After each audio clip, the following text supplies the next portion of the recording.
2 Reis, no capítulo 6, a partir do versículo 24.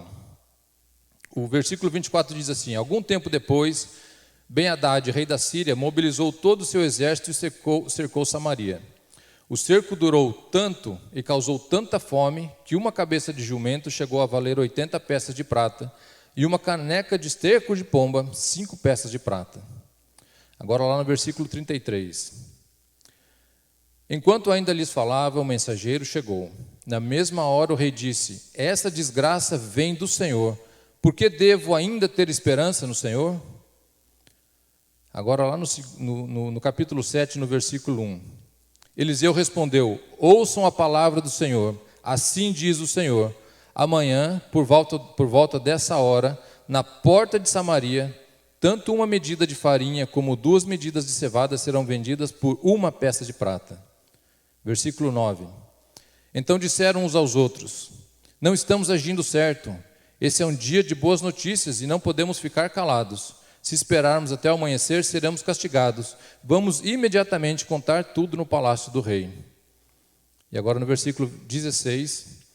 Então o povo saiu e saqueou o acampamento dos arameus. Assim, tanto uma medida de farinha como 2 medidas de cevada passaram a ser vendidas por 1 peça de prata, conforme o Senhor tinha dito. O contexto dessa história é o seguinte: o povo de Israel nessa época, voltando um pouco, vocês se lembram quando eles entraram na Terra Prometida, eles eram governados por juízes. Deus instituía juízes e esses juízes governavam o povo. E cada vez que um juiz era destituído, Deus erguia um próximo juiz. Foi assim por vários anos, até que o povo começou a reclamar: não, nós queremos um rei, nós queremos um rei. E aí foi que Deus, através de Samuel, ungiu Saul, foi o primeiro rei de Israel. Saul reinou, depois de Saul veio Davi, depois de Davi veio Salomão. Depois de Salomão, no final do reinado de Salomão, Salomão começou a contaminar o templo com ídolos pagãos, por causa da contaminação das mulheres que traziam, as mulheres do Salomão, e traziam os seus reis, seus deuses, quer dizer. Aí o Salomão começou a introduzir isso no meio do povo, e Deus não se agradou disso, mas Salomão terminou o reinado dele e morreu. Antes dele morrer, um sujeito chamado Jeroboão se rebelou contra Salomão por causa disso. Falou: não, a gente não aceita isso. Salomão começou a perseguir ele fugiu, foi se exilar no Egito e ficou lá por um tempo. Quando Salomão morre, o filho dele, Roboão, é um monte de ão, né, nesse tempo os nomes, mas Roboão era filho de Salomão, herdeiro legítimo do templo. Então Roboão assume o reinado, mas Jeroboão, que havia saído fugido, soube da morte de Salomão e volta agora para o povo. E 10 das 12 tribos elegem Jeroboão como rei. Então agora existe uma divisão entre o povo de Israel. Agora eles vivem 10 tribos comandadas por Jeroboão e eles tomam a parte do norte da terra e são chamados de reino de Israel. As outras 2 tribos, que é a tribo de Judá e Benjamim, ficam com a parte do sul e são chamados de tribo de Judá, o reino de Judá. Então, nesse momento agora, se você já ouviu falar, o tribo de Israel, a tribo de Judá, é porque houve essa divisão entre as 10 tribos que foram para o norte e as 2 tribos que ficaram no sul. As tribos do sul ficaram com Jerusalém como capital. As tribos do norte elegeram Samaria como capital. Essa história que nós lemos aqui, ela se trata na tribo do norte. Então, a tribo chamada de Israel. Aconteceu o seguinte, então. Aí, depois de Jeroboão morre. Na verdade, a sucessão dos reis das tribos de Israel, elas não se acontecem por filiação, como deveria ser, né? Na verdade, ela acontece por uma sucessão de golpes, assassinatos. É uma coisa bem trágica, e eles vão se sucedendo, até que chega nesse momento aqui, e o rei aqui chama Jotão. Esse Jotão, ele governou Israel durante 12 anos, não era um rei muito temente a Deus. Mas, como naquela época todo rei tinha um profeta, o profeta na época de Jotão era o Eliseu. O Eliseu era aquele que era conselheiro e era profeta do povo. Aí aconteceu, um pouco antes dessa passagem, aquela passagem que todo mundo conhece sobre quando a Síria tenta guerrear contra Israel, e o rei faz planos e planeja, faz toda aquela organização de guerra, mas Deus fala para Eliseu o que ia acontecer. Então Deus fala para Eliseu, o rei está planejando atacar o povo em tal lugar, desvia o povo, então o povo é desviado. Aí o rei, mas o que aconteceu? Ficou sabendo, planeja de novo, e o Deus fala de novo com Eliseu, o povo é desviado, até que o rei fala assim, não, como está acontecendo alguma coisa, algum de vocês está falando para eles, né? Como seria no vocabulário de hoje, nós temos um X9 entre nós aqui, porque eu falo aqui, eles sabem lá. Aí um dos comandantes falou assim, não, rei, tem um profeta lá que sabe tudo o que acontece aqui, mesmo que você fala dentro do teu quarto, porque Deus fala para ele. Ele fala, então vamos prender ele. E é aquela passagem que eles vão e cercam a casa de Eliseu, e o Geazi, servo dele, sai de casa, fica apavorado, porque todo aquele exército. Aí Eliseu ora, fala, Deus, abre os olhos dele. E ele vê nas colinas exércitos de cavalos de fogo. Aí o Eliseu ora para que eles fiquem cegos, leva ele para Samaria. O rei fala, devo matar eles? Ele fala, não mata, alimenta eles, manda eles embora. Eles vão embora e vivem um tempo de paz na terra de Israel. A Bíblia não fala quanto tempo, ela fala um tempo depois.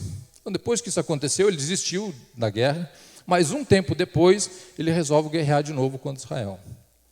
Só que agora ele usa uma estratégia diferente. Ele faz um cerco ao redor de Israel. Faz um cerco tão grande e tão demorado, que a fome em Israel começou a ficar uma coisa assim, fora do controle. A Bíblia fala aqui, né, que uma cabeça de jumento era vendida por 80 peças de prata. O que ele quer dizer com isso? A parte boa do jumento já foi. O que sobrou, que ninguém queria, agora a cabeça do jumento, vale demais, porque já não existe mais o que é bom. Então, a fome, o desespero deles era tão grande, que já não existia mais como se alimentar. Aí vem a parte em que, talvez a parte, como eu falei, a mais dramática da Bíblia, quando o rei está andando nos muros, olhando, né, todo o desespero do povo, e o rei estava desesperado também, porque ele não tinha. E uma mulher chega, rei, por favor, me ajude, olha por mim. E ele fala assim, se Deus não está fazendo nada por você, o que eu vou fazer por você? Como é que eu posso te ajudar se o próprio Deus não está te ajudando? Você acha que eu tenho trigo escondido, eu tenho vinho guardado? Mas enfim, qual que é o teu pedido? E ela fala, rei, ontem eu e essa mulher aqui combinamos de eu matar o meu filho para a gente cozinhar e comer. E nós fizemos isso. Eu matei ele, nós cozinhamos e comemos. Hoje era o dia dela matar o filho dele e ela escondeu ele. Gente, eu fico imaginando o rei ouvir uma coisa daquela e a própria pessoa falando aquilo ali. Eu já falei aqui uma vez, quando eu leio a Bíblia, principalmente as histórias da Bíblia, eu gosto assim de visualizar o que está acontecendo. Porque isso aqui não é uma fantasia, não é uma novela, não é um filme, é uma coisa real que aconteceu. Então, eu olhando aquilo ali, assim, me pesa o coração de pensar numa situação dessa de desespero dessas pessoas. O rei, em ato de desespero, rasga as roupas reais e fala, ainda hoje eu vou matar o Eliseu porque a culpa é dele. E ele fica naquela angústia e vai direto para Eliseu. Nisso, está Eliseu na casa dele, com alguns líderes, e Deus revela a ele o que o rei quer fazer. E Eliseu começa a falar assim, olha, lá vem o homicida. Quando ele chegar aqui, fecha a porta na cara dele, porque ele quer vir me matar. Não deu, ele terminou de falar, bateu na porta, era o mensageiro que o rei tinha mandado na frente, e ele, fecharam a porta e já logo vem quem? O rei. Chega o rei e fala assim, essa desgraça vem do Senhor. Isso que está acontecendo é culpa de Deus. Ele não olhava para ele olhava para achar um culpado. O pastor Hélio uma vez falou aqui, sobre a questão da transferência da responsabilidade. Quando a gente transfere para o outro a culpa, a gente transfere para o outro a responsabilidade de alguma coisa que deveria ser nossa. E aqui ele põe a culpa em Deus.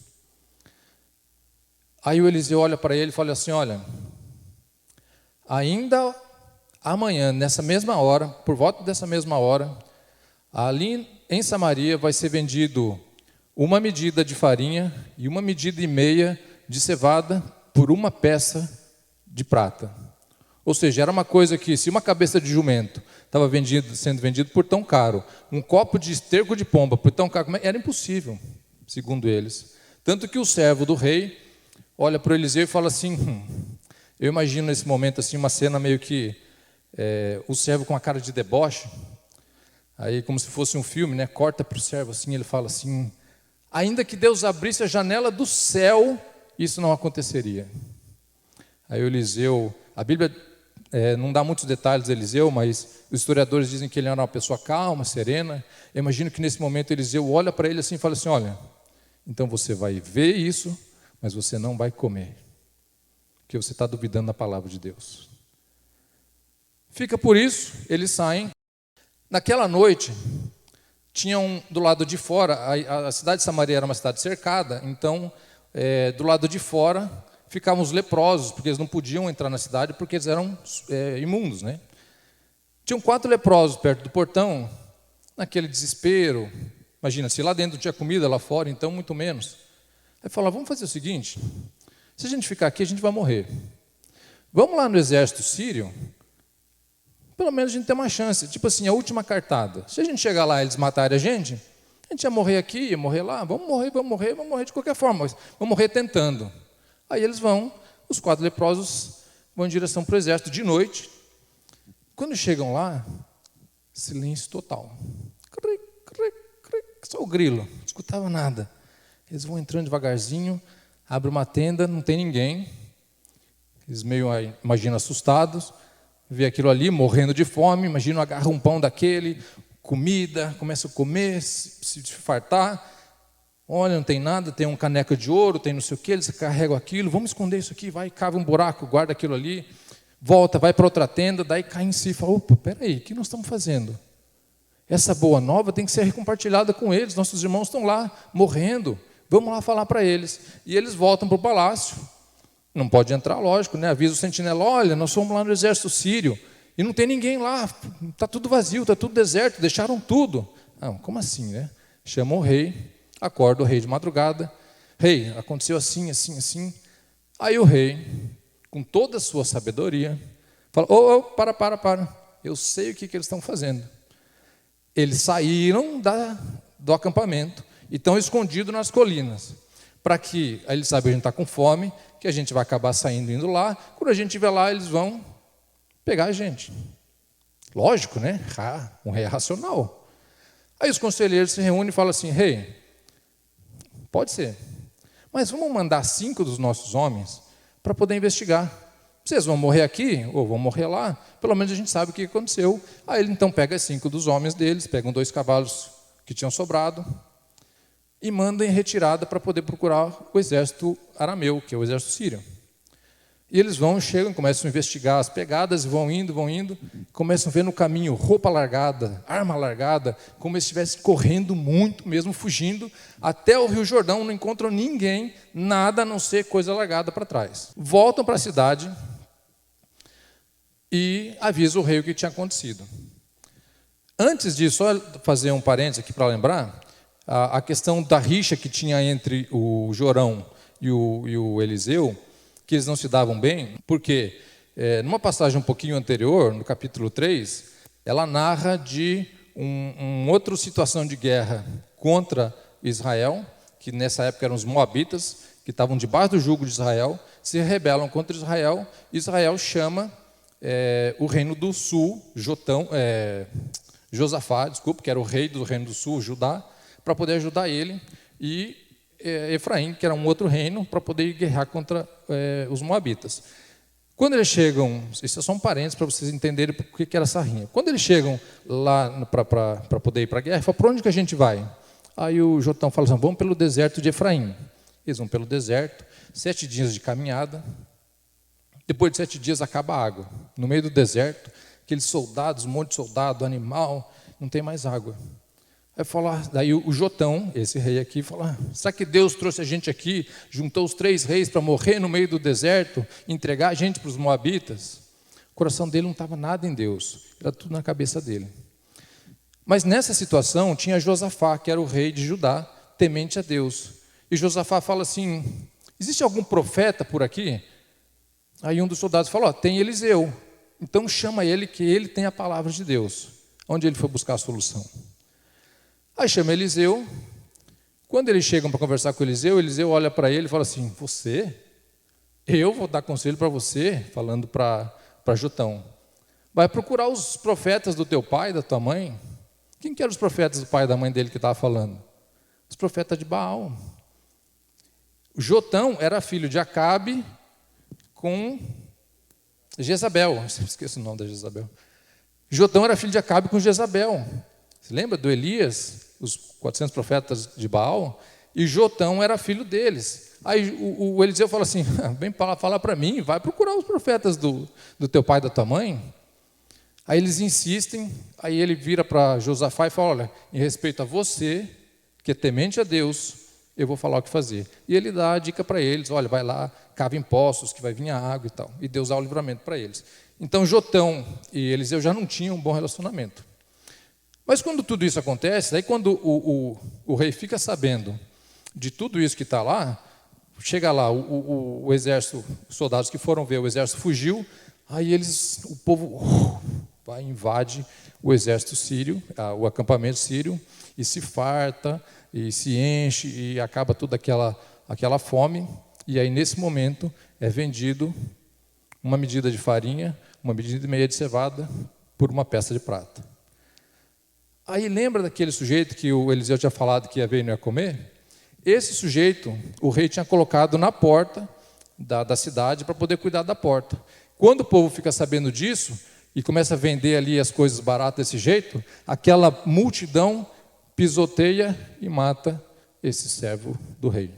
Assim cumpriu a palavra que Deus tinha falado para ele.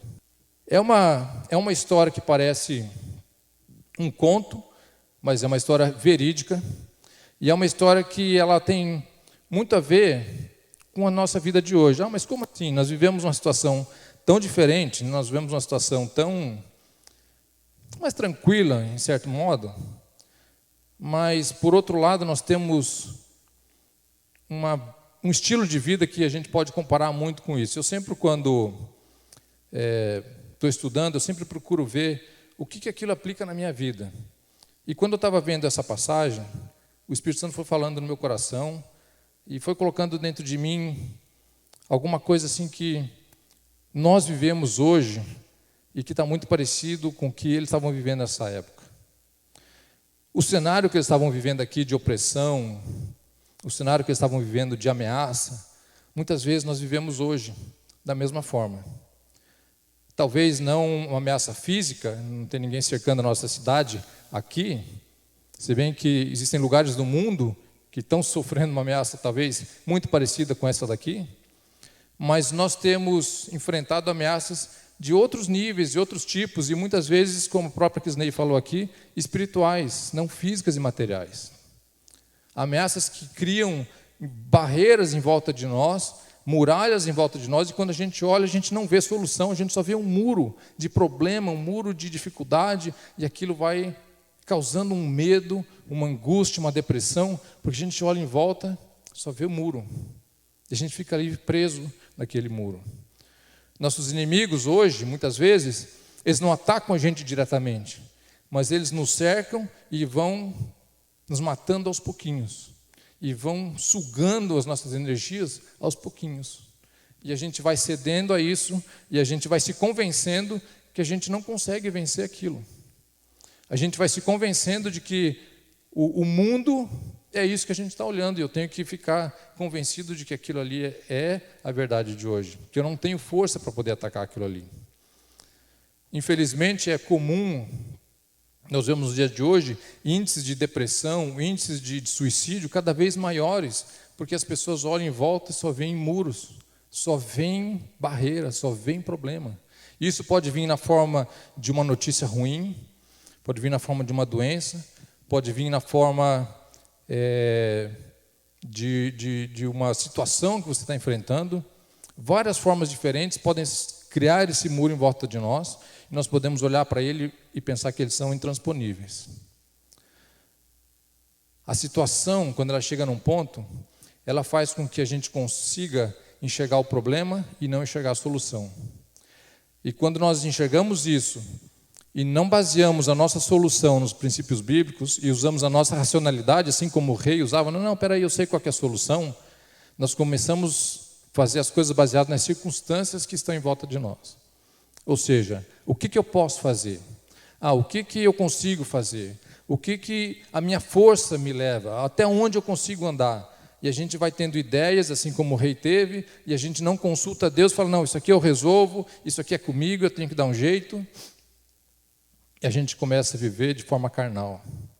Porque todas as soluções que a gente busca vêm da nossa alma. Vem daquilo que é dos nossos sentimentos, da minha cabeça, do que eu imagino, do que eu sonho e do que eu vejo que eu, com a minha força, posso fazer. E não é isso que Deus quer de nós.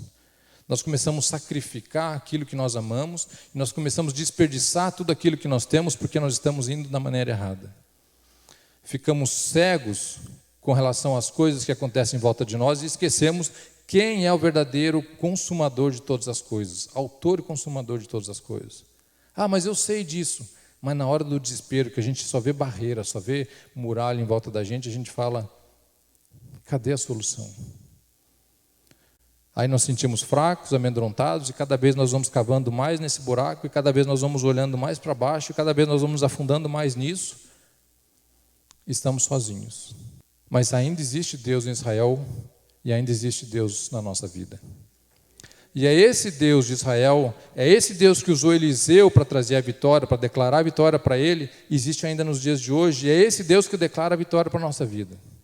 É esse Deus que traz para você do inimaginável, daquele que era improvável, impossível, da onde não poderia haver uma solução. É esse Deus que é o Deus criativo e faz a solução acontecer.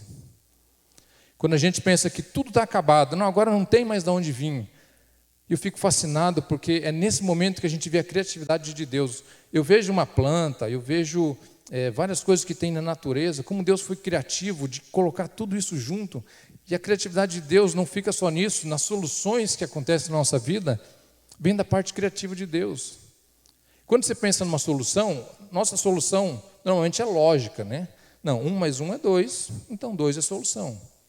Deus usa um leproso, que estava condenado à morte, que não fazia nem parte da sociedade, para trazer a solução. Deus traz a vida da onde não há vida, Deus cria as coisas da onde não existe possibilidade de ser criado. Nós temos que entender isso, por isso eu perguntei, você crê que hoje pode haver transformação? Você crê que pode haver esperança? Sim, há esperança, porque Deus traz essa esperança da onde não existe esperança. Você olha para a tua vida e fala, não tem como, eu estou num buraco tão grande, mas ainda há esperança, porque o mesmo Deus que agiu aqui é o Deus que age na nossa vida hoje. Deus não muda, na palavra de Deus não existe mudança nem sombra de variação, diz a palavra dele. E ele sabe a hora e o momento certo de agir. Por isso, não duvide. Não duvide do que Deus pode fazer. Não duvide de que se ele falou, ele esqueceu, não vai acontecer. Não duvide. O servo do rei duvidou e morreu, porque ele não acreditou na palavra de Deus. Você está aqui, você vem na igreja, eu venho aqui para poder receber uma palavra de ânimo, uma palavra... Não, você vem aqui para poder se alimentar e praticar isso que você está vendo aqui. O pastor Hélio falou no domingo passado sobre uns requisitos para você poder ter uma vida quebrantada. Ele falou sobre Jonas, né? E ele falou de ouvir, aceitar e praticar a palavra de Deus. Tem muita gente que tem ouvido e tem aceitado e tem parado por aí. Não tem praticado a palavra de Deus.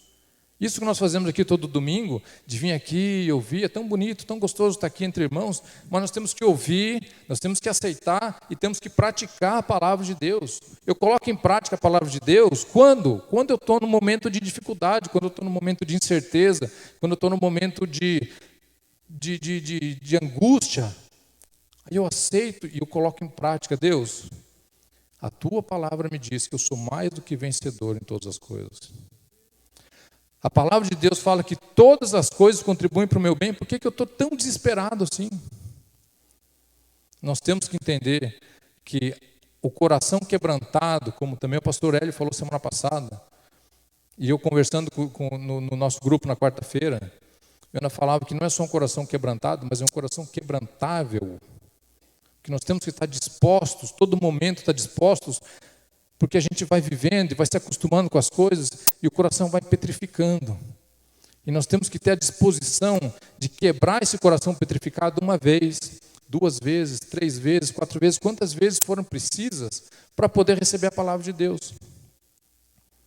Quando você tem essa disposição de Deus, essa disposição do coração, Deus está sempre disposto. A palavra dele diz que ele está à porta e bate. Se alguém ouvir a voz dele, ele vai abrir a porta e vai entrar. Deus está à porta do nosso coração, Deus está do nosso lado esperando. Meu filho, estou aqui do teu lado. Conhece o meu jugo leve, o meu fardo é leve, meu jugo. Nesse momento, milhares de pessoas ao redor do mundo, muita gente está sofrendo fisicamente falando. Pessoas que estão sendo aprisionadas, pessoas que estão sendo mortas e abusadas e por causa de regimes ditatoriais, por causa de regimes governamentais muito escravizadores, como a própria lei islâmica. E essas pessoas estão sendo perseguidas, estão vivendo num desespero terrível.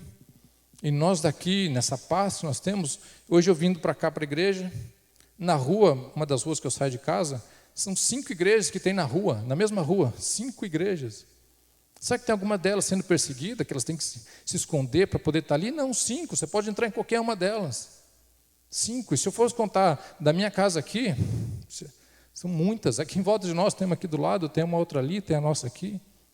A liberdade que nós temos de poder cultuar esse Deus, a liberdade que nós temos de falar desse Deus para qualquer pessoa.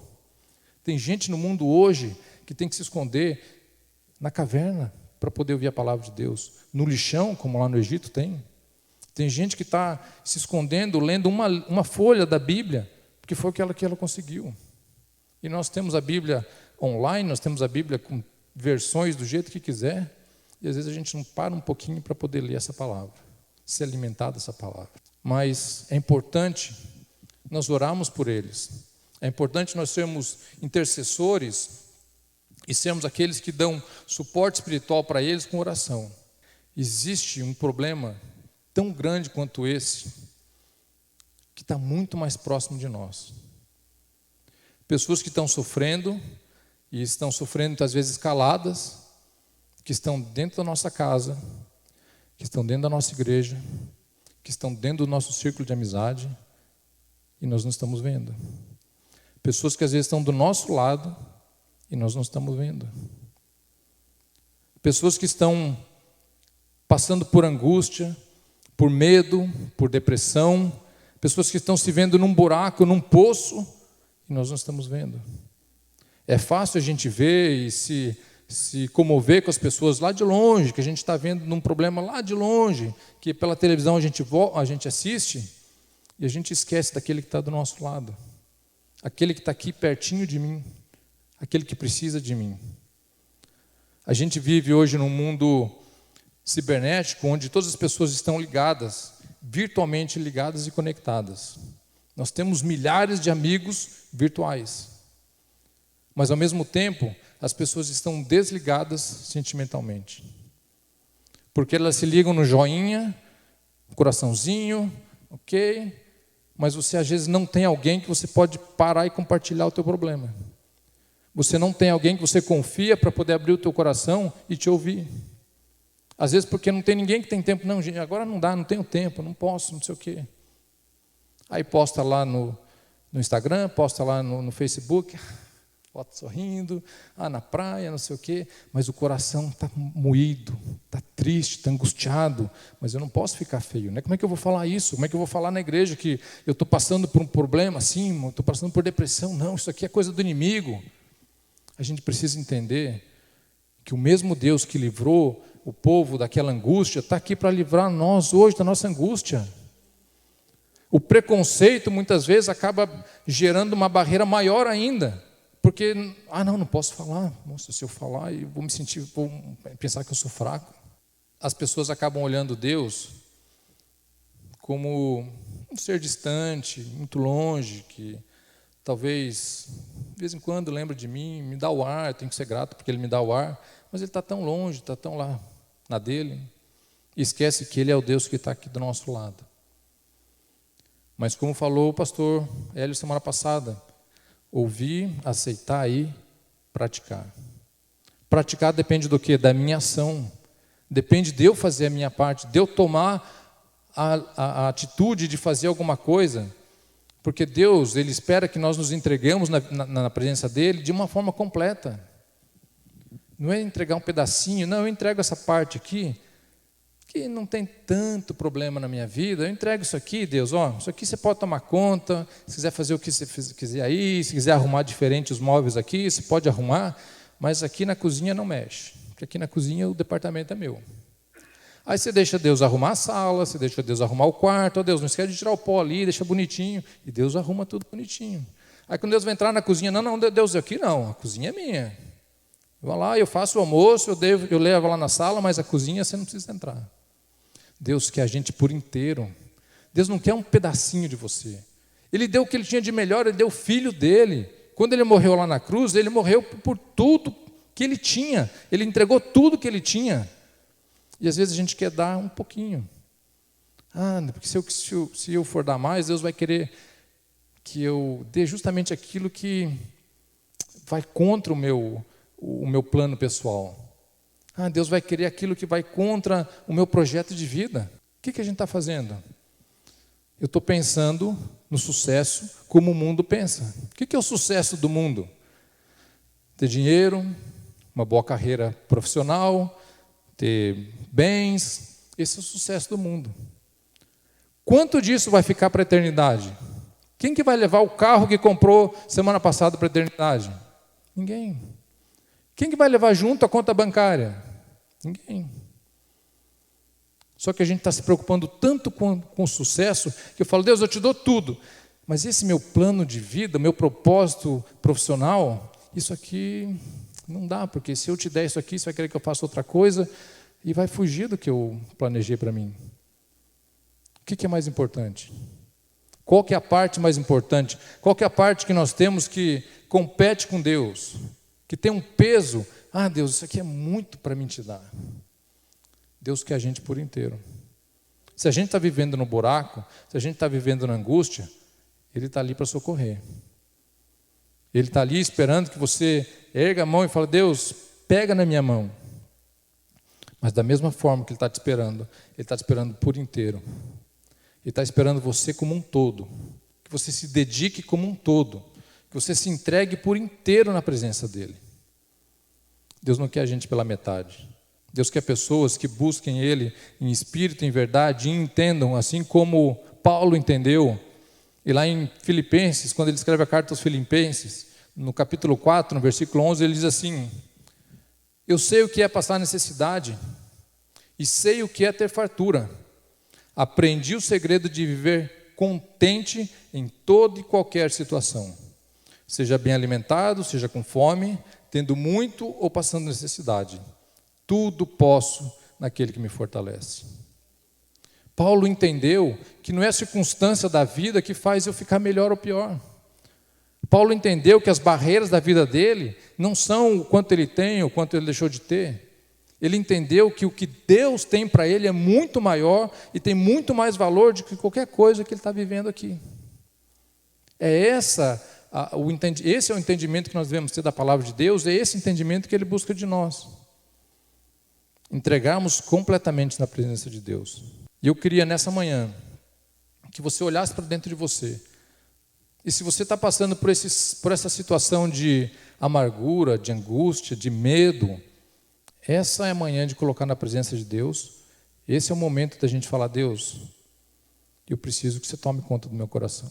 A notícia da doença, a notícia da falta de emprego, a notícia de recessão, a notícia que for, ela não pode estar maior do que o poder que Deus tem para poder fazer isso daí desaparecer. Ou mesmo se não desaparecer, Deus fala assim, não, vai continuar aí, meu filho. Mas você tem força, minha filha. Você tem coragem no meu nome. Quando Josué foi entrar na terra prometida, o que Deus falou para ele? Somente tenha coragem. Ser corajoso. Josué, ser corajoso. Você vai ter que guerrear, mas ser corajoso. O que Josué não podia fazer, derrubar a muralha, Deus fez. Agora, invadir e guerrear, quem foi fazer foram eles. O que Deus faz é o impossível. O que é possível, eu e você temos que fazer. A gente não pode sentar e Deus faz, Deus faz, Deus faz. Deus faz. Mas a nossa parte tem que ser feita. O impossível Deus vai fazer. E não vai ser como a gente pensa. Não vai ser como a gente planeja, porque Ele é criativo. Ele usa o leproso. Mas Ele vai fazer. Eu creio que o Espírito Santo está falando no coração de pessoas aqui, e eu queria que você agora se entregasse na presença dEle. Eu queria que você colocasse nesse momento as tuas aflições, as tuas angústias, os teus medos no altar de Deus, porque Ele quer ministrar cura nessa manhã. Eu creio no poder do Espírito Santo, e por isso eu perguntei hoje no começo, você crê que pode haver transformação? Ainda há esperança. E ainda há esperança nessa manhã. Se o que você pensa que era impossível, deixa eu te falar uma coisa, Deus, Ele é mestre em acabar com o impossível.